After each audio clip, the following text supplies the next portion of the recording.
Primeiro lugar, Shana Tová para todo mundo, um bom ano, é o nosso primeiro shiur do ano, que a gente possa sentir a nova luz que Hashem está mandando para o mundo, com certeza vem com uma nova inspiração, novas ideias, nova profundidade na Torá e assim por diante. Essa semana vamos falar sobre a Kabbalah do poder. Daqui a pouco vocês vão entender por que eu quero falar justo sobre isso, que a gente vai conectar com a data de Yom Kippur, o dia do perdão, que é considerado a data mais importante do calendário judaico, e nós vamos entender a essência do Yom Kippur. Mas para isso, eu gostaria de primeiro elaborar uma ideia com vocês. Vocês já pararam para perceber que muito das guerras, das brigas, tanto culturais como nacionais, que podem existir e já existiram na história da humanidade, muitas vezes elas estavam ligadas com a luta pelo poder. Mas o que é esse poder que as pessoas querem ter? Eu quero saber o que é poder. O que é poder? Já perceberam que a palavra poder é uma palavra abstrata, certo? Por exemplo, comida é uma coisa física, dinheiro é uma coisa física, prazeres podem ser físicos. O que significa aquele cara tem fome de poder? O que significa ter poder? Como sempre eu falo para vocês, infelizmente hoje eu não vou poder abrir para debate, porque a gente precisa agilizar, mas a própria palavra, ela mostra o que ela é. Poder vem de pode. Ele pode ou ele não pode? Então, quando a gente fala que uma pessoa, ela quer ter poder, significa que ela quer poder. Em outras palavras, alguém entendeu o que eu quis dizer? Ela quer ter todas as possibilidades que uma pessoa pode ter, não necessariamente executar essas possibilidades, mas ela quer poder ter a chance de poder. Então, vamos tentar entender mais ou menos como funciona isso primeiro na prática. Nós sabemos que vamos dizer que uma pessoa ela tem uma vida boa, ela ganha um bom salário, ela tem saúde, graças a Deus, a vida dela está andando. Por que acontecem às vezes briga entre as pessoas? E muitas vezes a gente vê brigas dentro da comunidade, às vezes a gente pode ver uma briga dentro da família. E você fala, por que vocês estão brigando? A vida está andando, a vida está boa. Estão brigando por poder. O que significa por poder?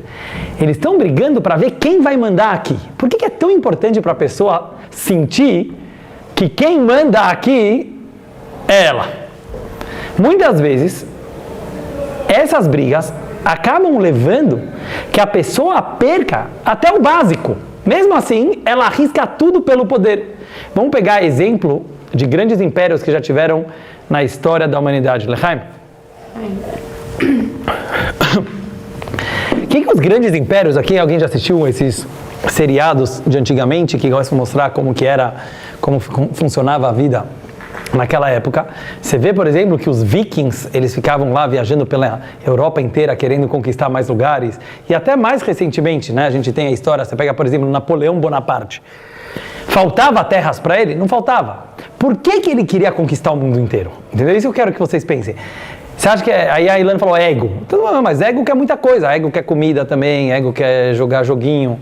Por que tem o ego que ele quer necessariamente conquistar o mundo inteiro? Porque esse desejo faz muitas vezes e normalmente a pessoa perder tudo. Porque em nome desse poder que ele quer conseguir conquistar, muitas vezes ele bota a perder o básico. Pessoas morrem. Sério, quantas pessoas morreram em guerras? O país fica pobre, o país fica destruído. E tudo isso por quê? Porque ele quer poder. Por isso, em primeiro lugar, antes de criticar o poder, como as pessoas gostam de fazer, a pessoa precisa entender qual é a vantagem do poder. O que significa na prática ter poder. E como eu falei no começo, a própria palavra já fala. O ser humano, ele é tão medroso, mas tão medroso, que ele não quer ter apenas aquilo que ele quer ter em suas mãos. Ele quer ter uma garantia que nunca vai faltar para ele nada. Presta bem atenção e vê se vocês concordam comigo de onde vem o desejo pelo poder. Na verdade, é uma grande insegurança da pessoa, que ela sente que se ela tem algum tipo de inimigo que potencialmente pode derrubar ele já não está seguro. Então, enquanto eu não tenho controle sobre todos os possíveis inimigos da minha vida, eu não estou seguro, mesmo que a minha vida está boa agora. Tentam perceber como isso acontece na vida pessoal de cada um. A pessoa ela quer ter um domínio sobre os outros, por quê? Porque ela tem medo de ser derrubada. Não é porque ele é o fortão, o corajoso, é o contrário. Ele tem tanto medo de alguém depor ele, de alguém tirar ele daquela situação, que por isso ele acha que ele precisa ter muito mais do que ele realmente precisa para garantir que quem manda aqui é ele. Vamos pegar em situação de dinheiro, por exemplo. Todo mundo sabe que dinheiro e poder estão muito associados. Então você pega, por exemplo, no assunto de dinheiro. O cara ganhou $1 bilhão. A gente vê que pessoas que ganharam $1 bilhão não ficam satisfeitos, nunca ficam satisfeitos com $1 bilhão.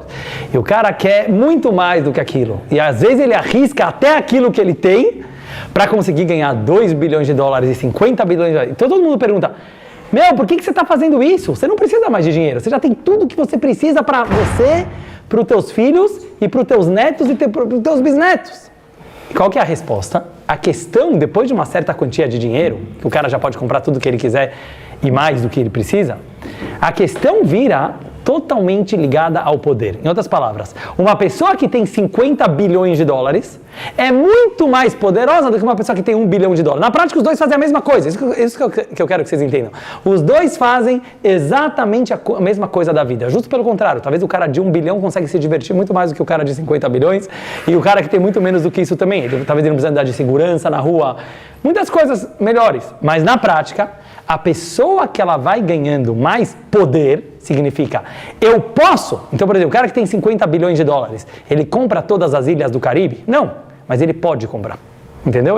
Isso é poder. Isso eu queria mostrar a ideia do poder. Poder quer dizer, eu não preciso necessariamente fazer. Mas se eu quiser, cara, eu compro esse bairro inteiro aqui. Se eu quiser, então esse se eu quiser, ele vale muito. Porque ele acaba tendo a palavra final em relação a muitos aspectos da vida. Por que eu estou trazendo isso aqui hoje? Muitos psicólogos e muitos estudiosos disseram que a ganância e o desejo do homem pelo poder é o que move ele na sua maior instância. Em outras palavras, na essência de cada um de nós, nós temos fome pelo poder. Porque mesmo que a Ilana falou isso vem do ego, sim, mas tudo que nós fazemos vem do ego, certo? Porque o que é o ego? O ego nada mais é do que a necessidade do ser humano e do ser vivo sobreviver. Para nós sobrevivermos, nós temos muitos inimigos. Sabe quem são nossos inimigos? Qualquer pessoa que não são nós mesmos. Porque qualquer pessoa que não é você mesmo, teoricamente, poderia roubar o teu espaço. Então, cada vez mais a pessoa quer ser autossuficiente, ela quer ser independente. Porque quanto mais independente ele conseguir ser, mais poder ele tem. E ele acha que ele está garantido, ele acha que ele está seguro naquela situação. E cada um quer um tipo de poder. Tem gente que procura poder através do dinheiro, tem gente que procura poder através de outras coisas. Eu dividi na aula de hoje 3 formas de poder. Se a gente pega na história da humanidade, a gente percebe que tem 3 conceitos que eles sempre se relacionaram muito fortemente com poder. O primeiro, que eu já mencionei antes, é o dinheiro. Não tem a mínima dúvida que dinheiro leva ao poder e vice-versa. Ou seja, dinheiro está muito relacionado ao poder. Por que dinheiro está relacionado ao poder? Porque nós não temos nenhum valor tão objetivamente e tão diretamente ligado ao poder como o dinheiro. Porque o que é dinheiro? Dinheiro quer dizer eu posso. Já perceberam? Dinheiro não é aquele papelzinho. Dinheiro é o quanto você pode fazer na vida. Tem um cara que é super pão duro, que ele vai ganhar, que ele pode gastar todo o dinheiro, ele pode guardar todo o dinheiro dele no banco para o resto da vida. Mas durante a vida inteirinha, ele tinha a garantia, ele tinha a segurança que se ele precisar de alguma coisa, ele tem o dinheiro guardado no banco. Então o dinheiro ele sempre foi muito associado ao poder e realmente os maiores reis e líderes que tinham muito dinheiro, eles conseguiam mandar nas outras pessoas. A segunda coisa, totalmente diferente, que está relacionada ao poder, é sexualidade, ou relacionamentos em geral. A gente sabe que por muito tempo, e esse foi o grande problema do machismo, que hoje o feminismo luta tanto contra, de uma certa forma, o homem dominava a mulher como um poder sexual, ou seja, o sexo ele também era usado como uma forma de poder. Quando eu falo sexo, não é só o ato sexual. Todo o conceito de relacionamento, ele é uma forma de poder. Por exemplo, tem uma pessoa que o cara não tem grana, ele não tem dinheiro nenhum. O problema dele não é dinheiro, sabe por quê? Porque ele não tem dinheiro. Porém, ele consegue dominar e envolver outras pessoas com a lábia dele. Certo? Ele é uma pessoa muito bem relacionada. Hoje em dia, tem muitos estudos sobre isso que se chamam estudos socioemocionais, ou seja, tem pessoas que elas têm um dom de conseguir falar bem, ou de conseguir envolver as pessoas, ou de conseguir se relacionar, e isso é um poder completamente independente do poder financeiro. Independente, isso aqui vocês devem ter visto durante a vida de vocês, que tem a ver com marketing também, mas por que eu chamei isso aqui de sexo? Porque antigamente, e Freud também fala muito sobre isso, todo o conceito sexual significa a forma da pessoa se relacionar com o mundo lá fora. A terceira e última forma de poder que a gente vai elaborar hoje, que ela, digamos, é mais elevada, chama-se religião. Religião ou espiritualidade. A gente sabe que durante toda a história também da humanidade, o que mais conseguiu exercer poder sobre pessoas, inclusive sobre nações inteiras, foram as religiões. Inclusive naquele livro que eu sempre menciono para vocês, do Yuval Noah Harari, apesar que ele é um ateu, ele fala que nada foi tão poderoso para a humanidade quanto as religiões. Por quê? O poder que as religiões tiveram de unir o maior número de pessoas trabalhando em prol da mesma causa, isso modificou completamente a humanidade. É o melhor negócio, exatamente. Por isso, a gente sabe que os romanos, por exemplo, por que Roma adotou o cristianismo, certo? Para quem pega a história. Foi completamente uma maneira que eles encontraram de envolver o maior número de pessoas possíveis nos seus exércitos, nas suas guerras, etc. Então não tem a mínima dúvida que a religião, ela sempre foi muito relacionada e ligada ao poder. Agora eu pergunto para vocês, por quê? Por que será que justo essas três coisas, dinheiro, sexo e religião, estão muito, muito intimamente ligadas com poder na vida? E a resposta, pessoal, é uma coisa que vem antes do poder. O motivo que essas três coisas dão poder é por outra razão mais profunda. Cada ser humano, dos 7 bilhões e meio de seres humanos aproximadamente que existem na Terra, independente da cultura, independente da nação, independente da religião, independente do nível econômico, existe uma coisa em comum em todo mundo. Sabe qual é? Um vazio existencial. O ser humano, sendo que ele não é uma planta e nem um cachorrinho, ele existe dentro dele uma sede por um sentido na vida indescritível. Ou seja, cada criancinha, quando ele nasce, ele começa naturalmente a se perguntar o significado das coisas. E quando ele crescer um pouco mais, ele vai se perguntar, o que eu estou fazendo aqui? E vão dar uma resposta para ele. Se ele é religioso, vão falar, Deus te mandou aqui. Se ele não é religioso, ele vai ter outras razões. Mas algum sentido na vida, todo mundo precisa. Por quê? Porque nós temos um vazio existencial. É isso que os grandes filósofos sempre estudaram e tentaram compreender e explicar. Qual é o sentido da nossa vida? Por isso, prestam bem atenção, justamente porque a gente tem um buraco lá dentro, a gente tem um poço sem fundo. Por que eu falo poço sem fundo? Porque por mais que a gente busca e procura, ninguém tem a resposta completa e definitiva qual é a verdade, qual é o sentido da vida. Por isso, as pessoas foram descobrindo, com o tempo, coisas que preenchiam esse vazio. Não necessariamente seja a resposta final. Por exemplo, uma das coisas mais básicas que preenchem esse vazio. Vocês vão achar engraçado, mas é verdade. Comida. Comida. Nossa. Ó, teve gente que riu aqui na mesa. As meninas riram. Por quê? Todo mundo sabe que um brigadeiro pode resolver um dilema existencial, certo? A pessoa tá lá e eu faço isso, eu faço aquilo, eu vou pra cá. Quer saber? Eu vou pra geladeira. Okay. Eu tava passando um dia na rua, eu achei uma propaganda muito engraçada. Na frente de um restaurante tinha uma placa que estava escrito o seguinte: se você está sentindo um vazio interior hoje, entre aqui. Seu problema é fome. Ou seja, na hora eu falei, é uma piada, mas depois eu fiquei refletindo, é algo muito, muito profundo. É incrível como as pessoas usam a comida, além do básico que você precisa para se alimentar, como um preenchimento para esse vazio interior. Então talvez esse dilema existencial que as pessoas têm, eles sim conseguem, mas qual que é o problema? Que a comida é só um tapa-buraco, certo? Quanto tempo dura? Até o próximo brigadeiro. Ou seja, claro que uma comida, ela não tem a capacidade de responder as perguntas da tua vida, mas já que naquele momento você tem um prazer, você consegue suprir esse prazer através de uma comida gostosa. Por isso nós vemos, quando eu falo comida, não é só comida no sentido literal.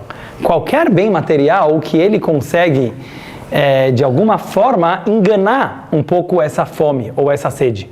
Tem algumas pessoas que eles gostam de fazer compras no shopping, por exemplo, certo? E as compras no shopping podem também, pode momentaneamente suprir essa necessidade.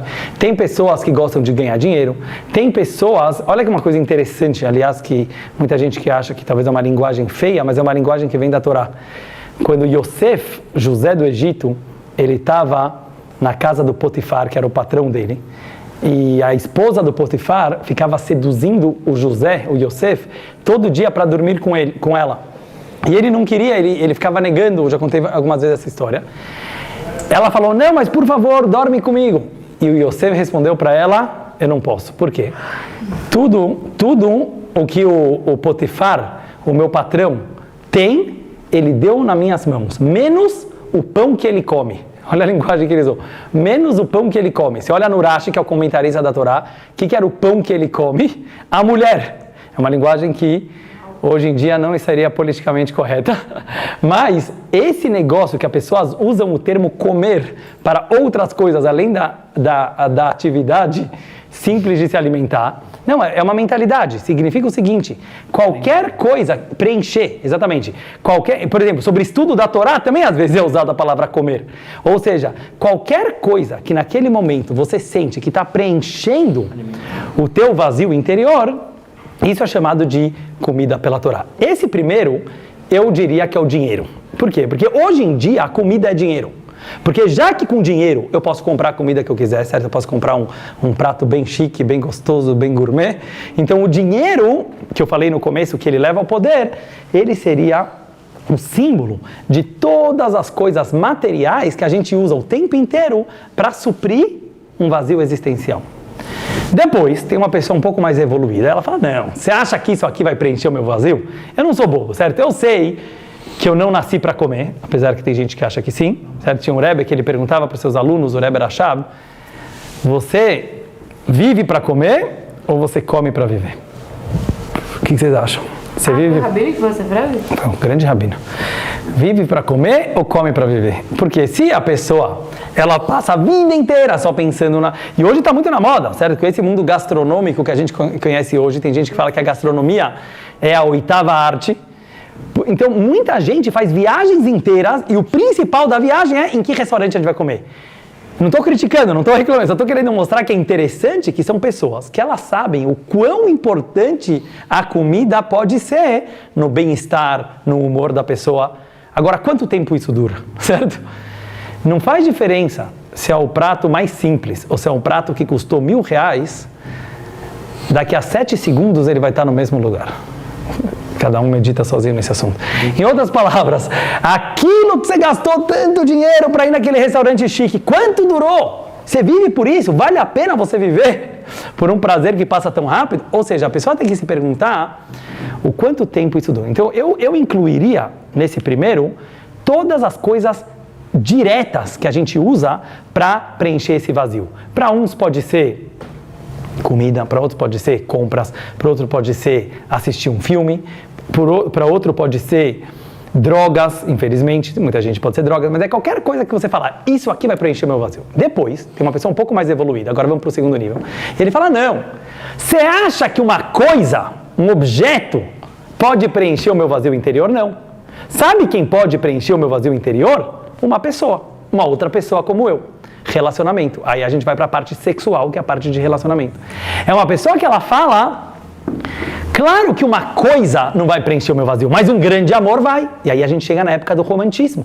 Toda a época do romantismo, Romeu e Julieta e outros romances assim, era a fé da humanidade que o que pode realmente preencher de sentido a existência de uma pessoa, um grande relacionamento. Bons amigos, ou um romance realmente entre o homem e a mulher, ou qualquer outro tipo de romance, ou qualquer tipo de relacionamento. Quer dizer, a pessoa acreditar que o relacionamento realmente supre esse vazio. Lechaim?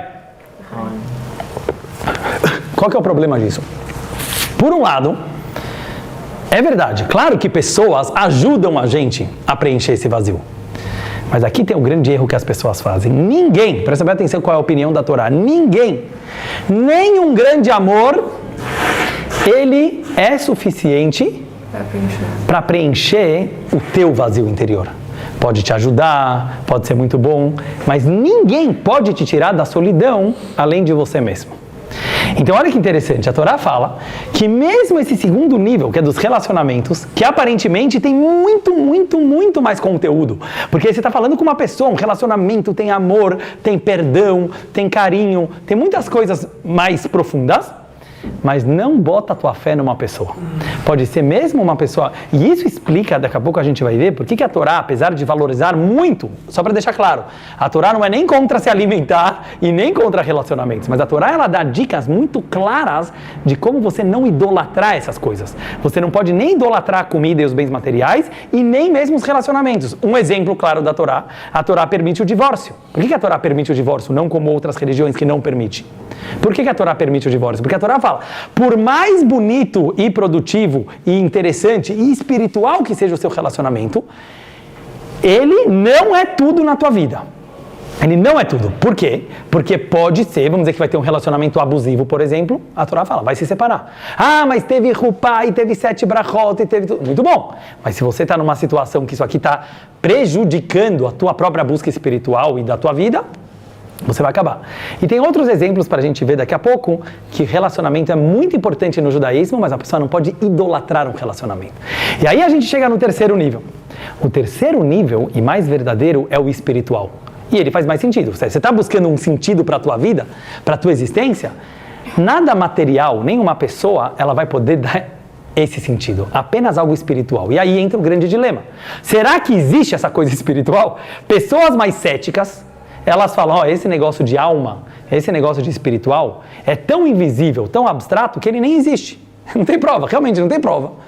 Por isso, muita gente cética fala assim, para de perder tempo com essas coisas de religião, com essas coisas de espiritualidade, certo? São enganações que a pessoa fica fazendo dentro do próprio cérebro, porque poderia ser tudo imaginação, vocês concordam? Todo o assunto de religião poderia ser uma imaginação muito fértil do ser humano para achar que tem um sentido na vida. Então tem gente que fala tudo bobagem, vai comer bastante, vai se divertir bastante, vai se relacionar bastante, e isso é o máximo que você pode fazer para dar algum sentido para a sua existência. Porém, um ser humano mais evoluído, ele sabe, sim, que existe métodos e meios da pessoa se elevar mais na vida, e é uma busca que demora a vida inteira, não é uma coisa fácil, e é isso que eu queria entrar agora.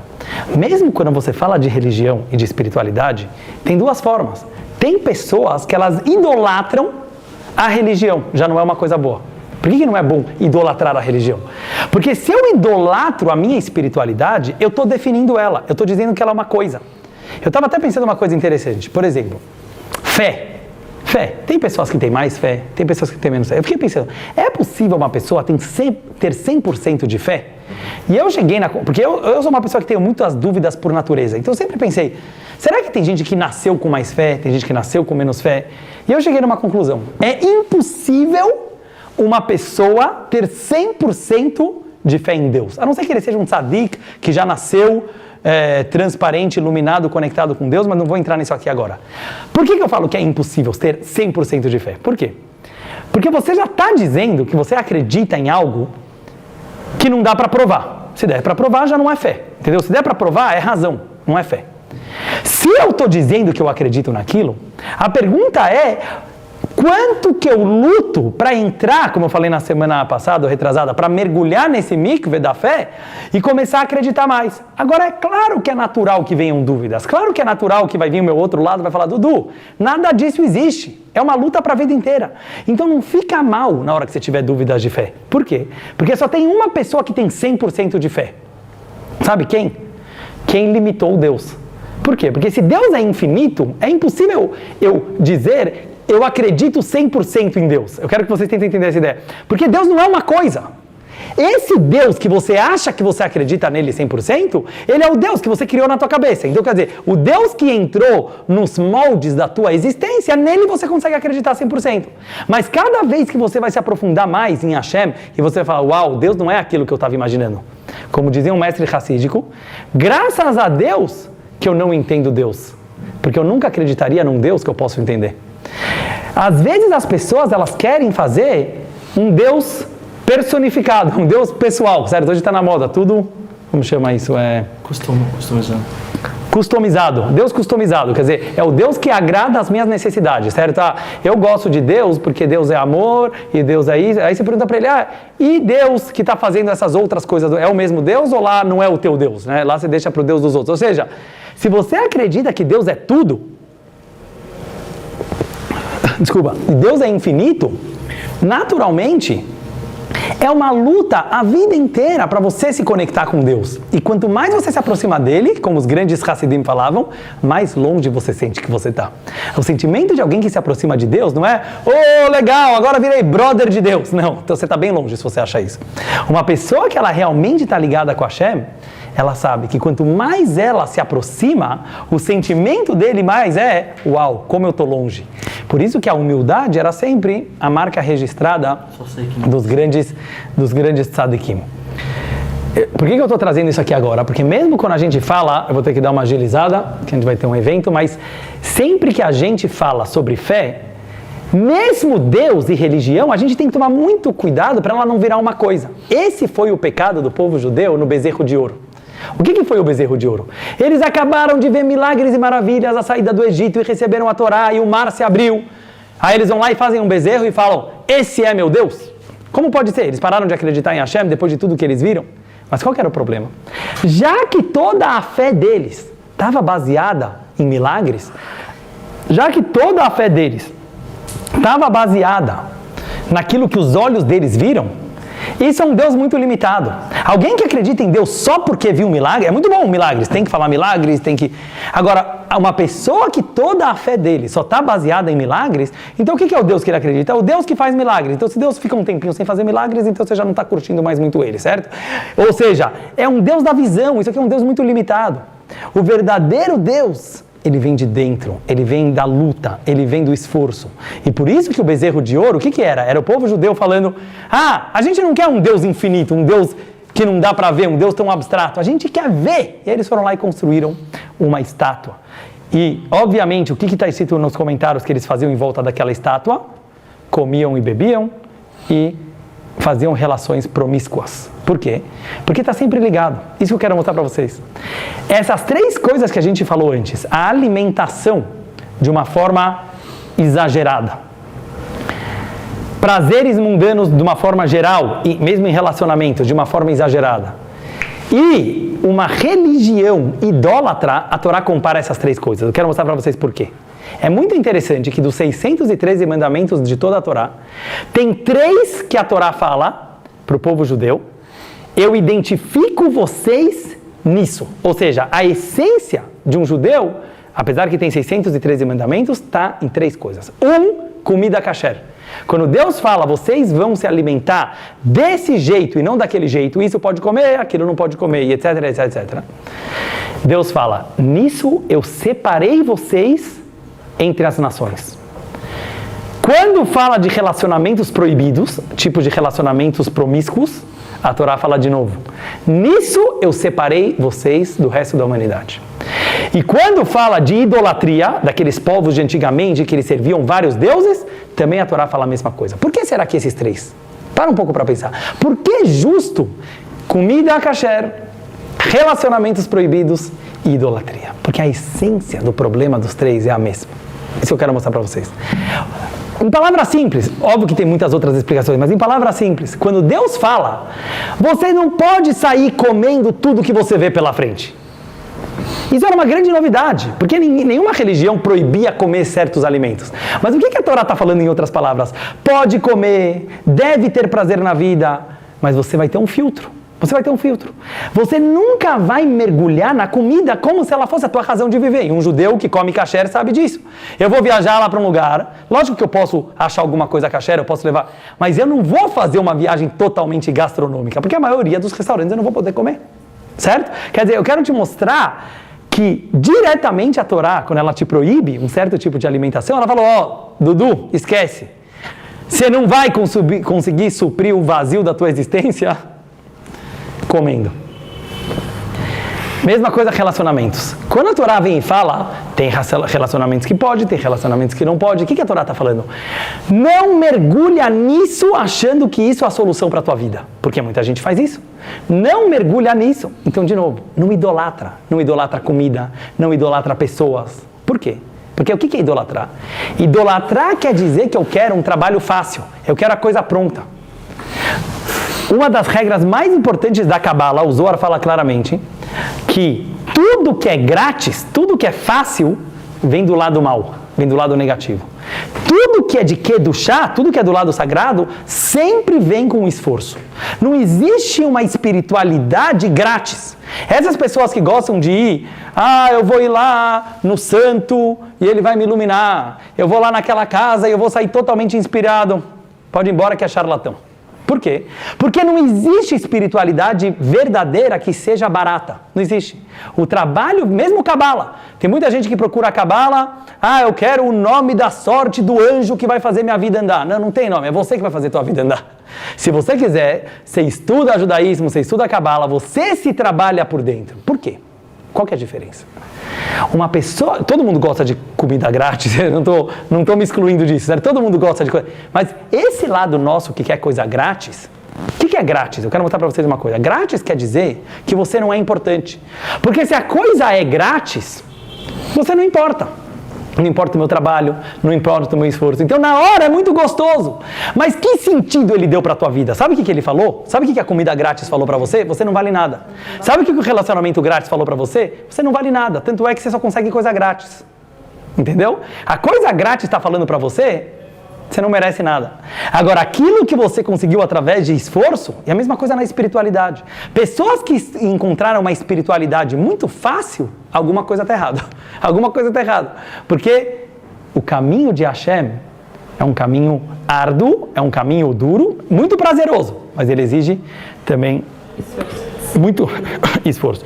Daria para a gente se prolongar muito, mas infelizmente a gente vai ter que terminar, porque a gente tem agora um outro evento. Eu só quero finalizar conectando isso com o Yom Kippur. Agora a gente vai entender o dia do perdão, o Yom Kippur, que é o dia mais importante do judaísmo. É o único dia pela Torá que nós precisamos jejuar 25 horas. Eu já falei com pessoas que não são da comunidade, nunca fizeram, falaram: como vocês aguentam? Não é possível, você fica 25 horas sem tomar um copo de água? As pessoas acham que nem é possível alguém conseguir fazer isso. Mas nós, muitos que já jejuaram desde os 12, 13 anos de idade, sabem que dá. Para alguns é mais difícil, para outros é mais fácil, mas é possível. O que Deus quer? Vocês acham que Yom Kippur é para ser um dia triste? Não. Você pega no Talmud, está escrito que o dia mais alegre do ano tem que ser Yom Kippur. Mas como? Como eu posso ser feliz sem comida e bebida? Então pega Yom Kippur. É proibido comer e beber. É proibido relacionamentos entre o homem e a mulher no dia do Yom Kippur. É um dia que a gente fica o dia inteiro na sinagoga. Falando o quê? Pega lá o Sidur, o Mahzor. Você fica o dia inteiro falando o quanto a gente é imperfeito. Você fica lá batendo no peito, eu pequei, eu fiz errado, e eu pequei, eu fiz errado. E você fica o dia inteiro, e não faz diferença se ele é um grande pecador, ou se ele é um tzadik da geração, a reza é o mesmo para os dois. Qual que é o sentido? O sentido é que o judaísmo descobriu um dos maiores segredos da humanidade. Só se aproxima a Deus quem sabe que pecou. Tem pecados mais graves, tem pecados mais leves. O tzadik talvez é um pensamento que ele não deveria ter. Mas uma pessoa que ela é perfeita, ou que ela se acha perfeita, não tem ninguém que está tão longe de Deus quanto ele. Sabe por quê? O que significa a perfeição? A morte. O perfeito morreu. O perfeito quer dizer, ele estacionou. Ele já é perfeito. Deus não é perfeito. Deus é infinito. Deus não acaba. Tenta imaginar. Quando você está imaginando Deus, já não é. E por isso que quando perguntam na Torá, Moshe Rabbeinu pergunta para Deus, qual é o seu nome? Deus respondeu, Eheye Asher Eheye. Eu serei quem eu serei. Ou seja, Deus é tudo ao mesmo tempo. Ele é tudo que a gente imagina e não pode imaginar. E ele está o tempo inteiro evoluindo e crescendo e continuando. Porque isso quer dizer uma coisa infinita. Então, qualquer imaginação que eu tento ter de Deus, já não é Hashem. Quando a pessoa ela tem essa humildade, ela começa a perceber que ela é tão imperfeita perante Deus, e é esse sentimento de imperfeição que possibilita ela não idolatrar nem a própria religião, nem a comida, nem as pessoas. E aí sim, ele aprende que tudo só tem valor quando tem esforço. Então, se eu esforço para trabalhar e para sobreviver, eu vou valorizar muito mais a comida do meu prato. Se eu me esforço para ter um relacionamento bom, eu não quero um relacionamento grátis, certo? Quer dizer, eu vou me esforçar para conseguir me relacionar. Esse esforço vai ser muito recompensado. E a mesma coisa com Deus. Se eu sei que o caminho é longo, que o caminho é árduo, mas ele está valendo a pena, porque eu estou me conectando com uma coisa muito maior, isso vai valer a pena. Eu quero finalizar com uma pequena carta do Rebbe que eu li, que um aluno do Rebbe, de Lubavitch, um Hassid, ele mandou uma carta para o Rebbe e falou: Rebbe, eu quero ser um Hassid perfeito. Eu quero ser um homem devoto a Deus, um Hassid perfeito. E o Rebbe respondeu para ele em uma frase só. O Rebbe respondeu para ele o seguinte: se é Hassid, não é perfeito. Se é perfeito, não é Hassid. O que o Rebbe quis dizer para ele? Todo mundo está na moda. Ele é perfeito, ela é perfeita, quero me aperfeiçoar, porque o dia inteiro lá na academia se aperfeiçoando, certo? Pode ser na academia do corpo ou mesmo na academia da mente, certo? Faculdades. Mas se a pessoa ela está fazendo tudo para ela se tornar o super-homem, coitado dessa pessoa. E com isso eu vou finalizar dizendo, esse é o segredo que tem por trás do poder. Por que as pessoas usam religião, relacionamentos, dinheiro para o poder? Porque na verdade elas são medrosas, elas são tão inseguras que elas querem sentir que elas controlam tudo, porque elas têm tanto medo de ser atacada por alguém, elas são tão medo de ser vulneráveis para a vida, que elas querem ter controle de tudo. Não existe uma idolatria maior do que essa, é uma auto-idolatria. A pessoa quer se achar autossuficiente, por isso que nunca deu certo. Não aconteceu ainda o imperador que conseguiu ser o dono do mundo inteiro, sabe por quê? Porque se ele conseguisse, também não ia ser suficiente. E se os marcianos vierem nos atacar, aí o cara ia querer chegar para Marte também. Ou seja, não existe uma pessoa querer achar que ela realmente manda na vida dela. Agora, pessoas verdadeiras, elas não tinham poder. Olha que interessante. Essa é a diferença de um líder e de um ditador. Um ditador, ele quer o poder. Qualquer um que vai contra ele, manda matar, porque o cara está me ameaçando. É o maior medroso de todos. Stalin, outros grandes, ditadores. Em prol do que eles acreditavam, mexeu comigo, manda matar. Assim é fácil. Quem é líder? Moshe Rabbeinu é líder. Os líderes do povo judeu. Por quê? Como que Moshe Rabbeinu exercia a liderança dele? Não com poder. Qual que é a prova? Que quando ele foi falecer, Hashem falou, passa o seu poder, passa a sua energia para os 70 anciãos que tinha no povo. Aí o Midrash, que é parte do Talmud, conta que Moshe Rabbeinu passou a energia espiritual dele para os outros líderes da geração, igual uma vela que acende outra vela e ela não perde o seu fogo, certo? A vela é a única. Se eu pegar um copo de água e jogar no outro, o primeiro copo de água perdeu. O fogo é a única coisa que eu posso acender 1000 velas e o primeiro continua aceso. Essa é a diferença de poder e liderança. Poder é aquele cara que ele quer mandar sozinho. Ele quer mandar por aquilo que ele tem. Então ele segura o conhecimento, ele não compartilha o conhecimento, porque ele tem medo. Se os outros vão saber igual eu, eles vão mandar igual eu. Ele segura o dinheiro, ele segura tudo para ele. Mas uma pessoa que é líder nato, um verdadeiro líder, ele não tem medo de fazer outros líderes. E por isso a gente vê o Rebbe da nossa geração, ele fez 5.000 rabinos pelo mundo, ele não tinha medo de concorrência. Porque alguém que é líder de verdade é ao contrário, ele pode acender quantas velas quiser, que ele não perde o poder. Porque o poder dele vem da verdadeira espiritualidade e não daquilo que ele tem. Então que a gente possa ter um ótimo jejum na semana que vem, no dia do Yom Kippur, e que cada um possa ficar muito feliz no Yom Kippur e tentar perceber que o que preenche o nosso vazio interior não é comida. A gente pode ficar um dia inteiro sem comer, a gente pode ficar sem se relacionar fisicamente, mas a gente sabe que no dia do Yom Kippur, a maior alegria é perceber as nossas falhas e falar, Deus nos ama mesmo assim, e Ele perdoa os nossos erros. E quando a gente se percebe imperfeitos, a gente consegue perdoar os outros também. De onde vem o perdão? Por que eu vou perdoar uma outra pessoa? Não, mas você me fez isso, eu tenho certeza que você fez errado contra mim, eu tenho certeza que eu tenho razão, e talvez você tenha mesmo. Por que você vai perdoar o outro? Porque quando você percebe o quão imperfeito você é, e que muitas vezes, tá bom, dessa vez você tem razão, mas quantas vezes você já não falhou com outras pessoas, você já não falhou com Deus, você já não falhou com teus pais, você já não falhou... Então, na hora que a pessoa ela se percebe o quão imperfeito ela é, naturalmente ela abre o coração dela e ela consegue também perdoar uma outra pessoa, independente do que ela fez, porque essa é a graça da vida, que através da imperfeição a gente é infinito e a gente pode sempre crescer na vida. Shana Tová e Hatimah Tová para todo mundo.